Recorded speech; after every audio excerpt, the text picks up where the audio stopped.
Sometimes you're just going through the motions, just moving things over here and moving things over here and moving things over here and moving things over here with different standards of accomplishment.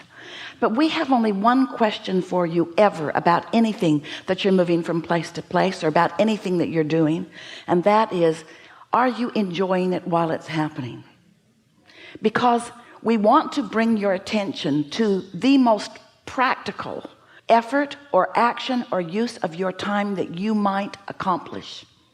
We want to bring your attention to how you can utilize the very same energy that creates worlds, how you can allow it to flow through your consciousness toward your objects of attention for greatest, not just effectiveness, that's wonderful, but for greatest satisfaction for you. Because when you find a non-resisted thought, that is a powerful thing. You hardly ever do. You hardly ever find a non-resisted thought. You're too practical. You've known too many people who have told you too many things about too many things. You've had too much experience that has shown you how some things work and some things don't work. And it is so interesting how you remember. It is as if you were given a human class that goes like this. Others have been here before you and they have struggled. And if you will sign up with them, they will teach you all the ways that they have struggled, so that you can focus upon the struggle that they have all had, so that you too can have that struggle. That's not the way they tell you in the class. They tell you, we will tell you about our struggles so that you can avoid them. But that is not how it works. Because this is a universe of attraction, not a universe of exclusion. When you see something you want and say yes to it, you offer a vibration about it and you summon it to you. But when you see something that you don't want and you shout no at it, you offer a vibration that calls it to you. There is no such thing as no, go away from me, in this universe of attraction. It's all your attention to it summons it. And so that's why our wish for you is that you could begin to practice the art of getting general enough. You might call it vague enough. We call it distance enough, or far enough away from, or less practical. We call it standing back far enough from it that the details that trouble you are out of your view, while the advantages that it could offer you are in your view. Because a distant thought that gives you no negative emotion is a powerful thought that is improving your future experience. But a specific practical thought that has you worried and staying up at night is a thought that doesn't have any advantage to you, but you think it does because you're digging into something. Esther bought a big house that sits on a hill in Utah. It's sort of in the ski area. Big house, and it has big things on top of it. It has a couple of turrets, looks like witches' hats, and it has a couple of bell towers. You're getting the picture. And on either end of it has big smokestacks that are artificial. No smoke, just stacks. And the smokestacks on one end of the house, they were never supported properly inside the structure of the house. And so they are blowing in the wind a little bit and causing a little structural damage to the roof a little bit and causing a little leak. And Esther has been thinking about them, but not very much until now. It is a sort of critical thing. So she called some people and they came and looked at it and they said, yikes, you need to deal with this fast. And it's a big thing. It's a big renovation.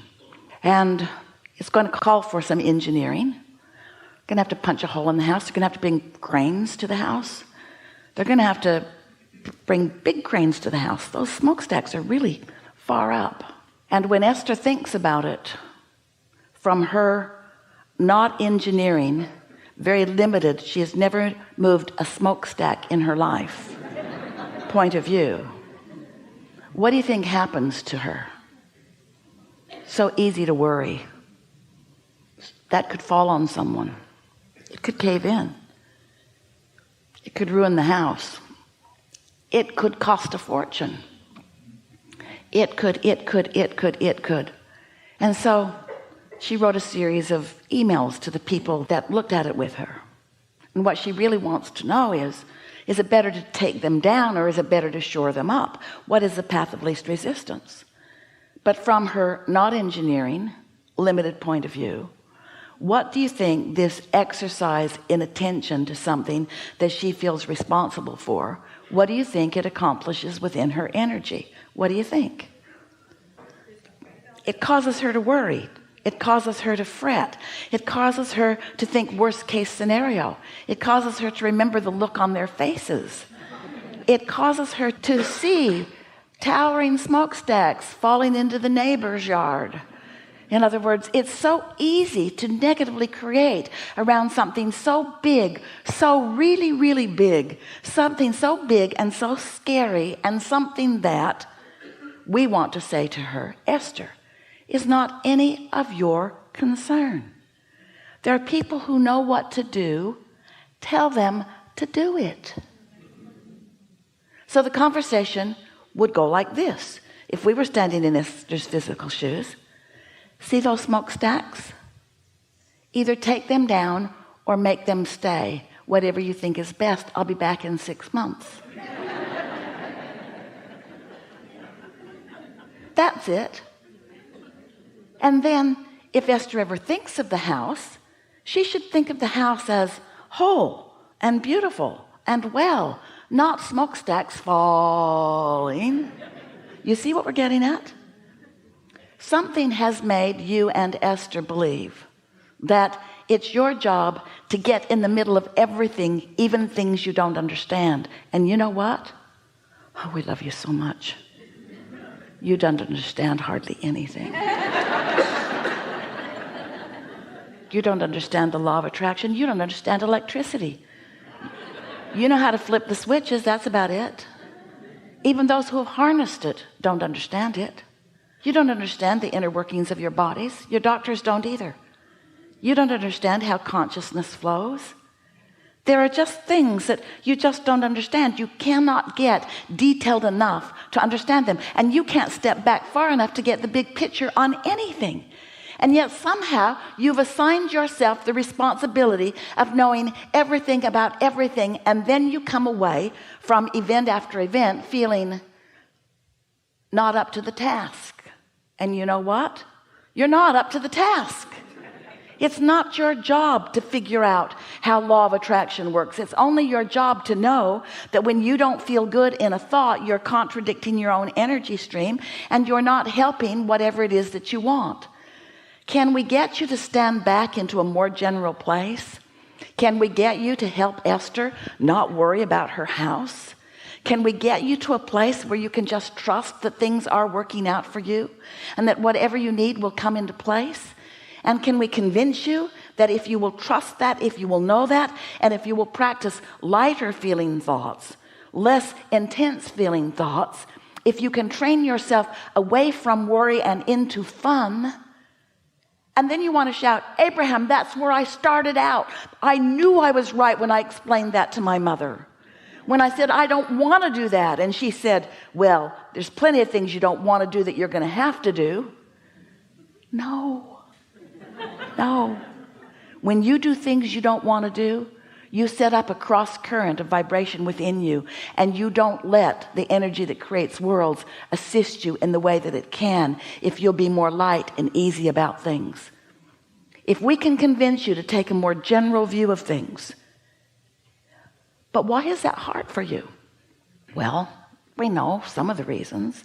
Some of the reasons are because you have wanted to excel, and so you've needed to compare yourself to others, and the others seem really busy, so you think you maybe should too.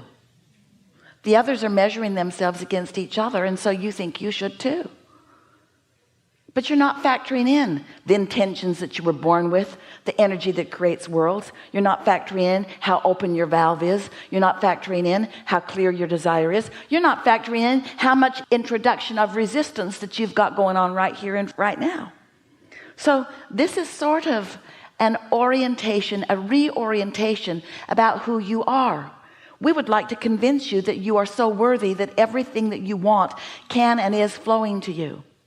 But your worry is what's holding it up, or your measurement of you against others is what's holding it up. Your doubt, your fear. Now that doubt and that fear, that anxiety, all those things that are emotions, those emotions are just indicators of your resistance. But if you will start paying attention, you see, if you are able to quiet your mind like you do in meditation, or if you are able to just let your mind wander into good feeling places like you do in daydreaming, if you are able to allow your vibrational frequency to rise because you're not doing that thing you do that holds it into a resistant place, then things that you want begin occurring to you, and you get to be in on the hands-on movement and inspiration that looks like it's moving things along. We would like to say to you in very bold and blunt terms, and maybe a little loud, because that's how Esther often interprets our bold and blunt things. She speaks them loudly. Your action doesn't mean diddly squat. Your action is the way you enjoy the energy that you've lined up through your thought. And if we can convince you to do more daydreaming and less working hard at things, if we can show you how to get out ahead of things by letting the energy that creates worlds do all the groundwork so that you just get to follow the pattern and enjoy watching it come together,